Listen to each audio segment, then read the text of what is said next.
కోవూరు మండలం గంగవరం పంచాయతీ పరిధిలోని రామచంద్రాపురం కాలనీలో వినాయక చవితిని పురస్కరించుకొని గ్రామంలో వెలిసి ఉన్న శ్రీ వరసిద్ధి వినాయక స్వామి దేవస్థానం నందు గణనాథుని కొలువు తీర్చి వినాయక చవితి వేడుకలు ఘనంగా నిర్వహించారు. ఈ సందర్భంగా గూటూరు శ్రీధర్ నాయుడుకి ఘన సన్మానం చేశారు. ఈ సందర్భంగా గ్రామ పెద్దలు ముఖ్య అతిథిగా గూటూరు శ్రీధర్ నాయుడు విచ్చేసి స్వామివారిని దర్శించుకొని ప్రత్యేక పూజలు నిర్వహించారు. ఆయన వెంట గంగవరం ఉప సర్పంచ్ గోడా మోసా, టీడీపీ సీనియర్ నాయకులు శివకుమార్, శంకరయ్య, కోవూరు పెద్ద వెంకయ్య, గోడా సుబ్బారావు, మురారి, గ్రామ పెద్దలు, కాలనీవాసులు, కమిటీ సభ్యులు తదితరులు పాల్గొన్నారు.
పిట్లు కొడుతున్నా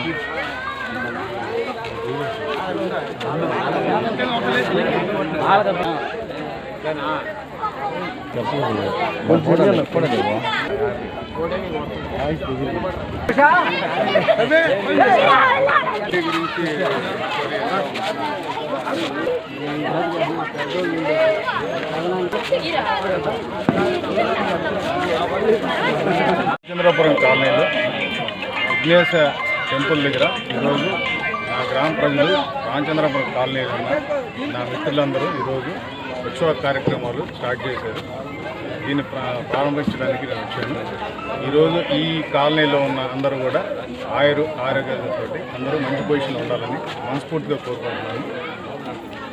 ప్రతి సంవత్సరం ఇలాంటి ఉత్సవ కార్యక్రమాలు చేయాలని ఈ కమిటీ చేసిన నిర్వాహాలందరూ కూడా పేరు పేరున అందరికీ ధన్యవాదాలు.